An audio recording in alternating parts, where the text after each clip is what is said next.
guys can see that. Hopefully you can't see me because we're in quarantine and I look like I'm in quarantine. So we'll start this presentation. First off, my name is Lenise Barnes. I'm a recent college graduate at Auburn University, where I majored in nutrition. So I got my master's in nutrition. And I'm also a dietetic intern, completing my dietetic internship.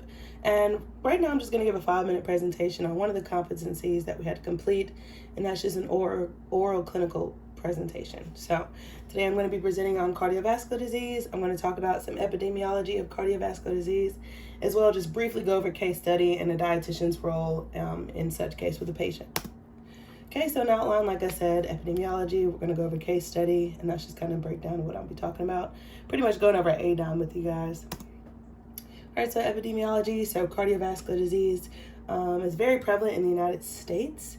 It actually is still the #1 killer of disease in the United States to date. And so what is going to happen is pretty much that our heart muscle requires oxygen, and when we have some type of heart disease or some type of ailment, we're not getting enough oxygen to our heart, and blood is not pumping to our heart. And as we know, our heart literally needs to be pumping at all times, even when we're asleep, in order for us to be alive. And so these arteries can be blocked through various ways, either through cholesterol with that low density lipoprotein cholesterol. That's the one that we don't want, and just a various amounts of just health behaviors that people partake in, smoking, lack of physical activity. So yeah, pretty much our heart is under attack, and we're just trying our best to do everything that we can to prevent those instances from happening. And so, as I said before, the prevalence is very high. This is actually a guesstimate, if you will, of what the prevalence of heart disease will be in the next 10 years. This is just among men ages 30 through 74. It's just women is very much similar. As you see in the southern states, you can only imagine what the types of food that we eat. Fried food, so it's going to be high oil. We eat a lot of red meat, that's aiding to that cholesterol once again. And as you see in certain states, like in the western part of the United States, they're kind of more health conscious, so it's not as bad. So that's just, that's a projected percentages in the next 10 years, And just the academy, that's kind of, who we are licensed through. So a lot of times us as dietetic interns and dietitians, we kind of turn to the academy to just get their standpoint and, just kind of pick their brain on how we should be performing in these certain diseases or ailments. So pretty much I got this information from an article. It's saying that the academy pretty much sides with the American Heart Association, and that in order for cardiovascular disease prevention, we're pretty much just trying to watch out for cholesterol, like I mentioned before, just kind of be more physically active, watch out for those health behaviors such as smoking tobacco, and so pretty much the academy, they pretty much side with the American Heart Association, which is an association sanctioned for clinicians that specialize in heart health. So our role is pretty much to create a diet and kind of suggest physical activity that's going to alleviate these risks. Okay, so we're going to take a look at a case study. I know I have 1 more minute left, but we're probably going to go over 2 minutes. So we have a client here, the age is 57, African-American female, which in my studies, I have learned that African Americans have a higher chance of cardiovascular disease and diabetes. Medical history here, they have stage 2 hypertension about a year ago. They smoked, alcohol use about 2 to 4 times a week, no medications. They're actually a previous RN. So they're also married, and the mother was diagnosed. So they have a family history. It doesn't really look a good candidate to not have this type of condition because they're kind of exacerbating their symptoms themselves. Okay, so we found some nutrition-focused findings. They appear healthy. There's no muscle wasting. Appetite's okay. And just some anthropometrics. They're slightly overweight, but their BMI isn't that bad. But, as we know, BMI isn't always a telltale. This person looks healthy, but, we dig a little deeper and ask them what is their everyday looking like they're, smoking cigarettes on a frequent basis. They're not really taking care of themselves as much as they appear to be. And we also see some elevated values. We see elevated glucose, cholesterol. Like we said, again, we're trying not to have those values elevated because they do aid in that risk of heart failure, heart disease.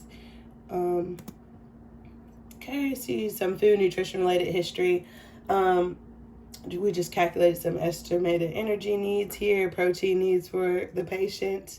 Once again, they're not taking any medications. They take a multivitamin, however, that's okay, pretty good. But they were prescribed quite a bit of heart medications, hydrochlorothiazide. That's very common medication.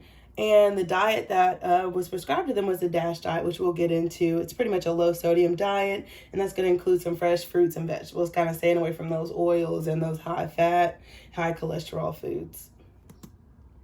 Okay, and so the two PES statements that I wrote for this, we have the first one, excessive sodium intake, which we got from a dietary recall from the patient. I didn't go over that earlier. And this is related to the consumption of high sodium and processed foods. And this is as evident by a diet record, and the patient self-reported, and obviously they have stage 2 hypertension. So the second PES statement, so inappropriate intake of food fats, or specifically saturated fats.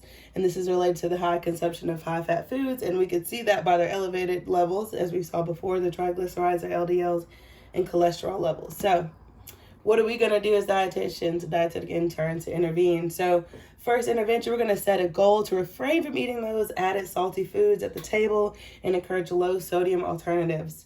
So pretty much what we're going to be doing is doing some nutrition education here, giving them more information on that DASH diet and exactly what this patient should be eating. All right, the second thing we're going to do is going to plan to replace at least one food. We got to start small. We can't just expect this huge change, especially this client, age 57. You kind of set in your ways. So, tackling one beast at a time is going to be the best thing we're going to do here. So once again, we're going to provide some education, recipes, snacks, going to teach a man to fish in this instant, or woman for the client. We're going to teach a woman to fish. So we're going to give her these recipes in hopes that, she starts applying them in her everyday life. Like we said, we're only starting one food choice at a time. And this is just information on the DASH diet and just a little bit of research behind it. But the overall message is that your sodium intake is going to be 2,300 milligrams per day. And if this is like a really high-risk patient that has high blood pressure, we're going to try to reduce that to 1,500 milligrams a day. And you also kind of want to reduce other minerals because they can also aid. Sodium is not the only mineral that can aid to high blood pressure. You also have calcium, potassium, and magnesium. And so we're just going to kind of watch those minerals and lower them as well. So we're going to be implementing fish, apples, almonds, spinach, sweet potatoes, yogurt, barley, just kind of some whole foods that are just going to be, cardiovascular friendly in this DASH diet. Okay, and so for monitoring and evaluation, we're just going to monitor the progress and adherence to the DASH diet for this patient. We're going to assess their sodium levels and see if they're kept within normal range. We're also going to monitor their triglycerides. Like we said, triglycerides, they, are a major culprit in elevating that blood pressure. So we're going to make sure that their triglycerides, the cholesterol, LDL, HDL, all that good stuff is kept very low, depending on what it is, LDL specifically. And we expect a decrease. If this patient is adhering to this DASH diet like we expect them to, we're going to see a decrease in this. And we're also going to monitor any drastic increases or changes into their blood pressure or their weight. So that means increasing some physical activity along with the DASH diet. And hopefully we see some weight loss that also can aid in improving blood pressure.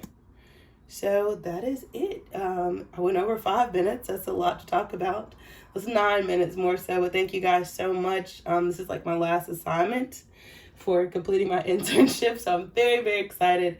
Thank you guys for this opportunity. War Eagle, and happy eating. Bye-bye.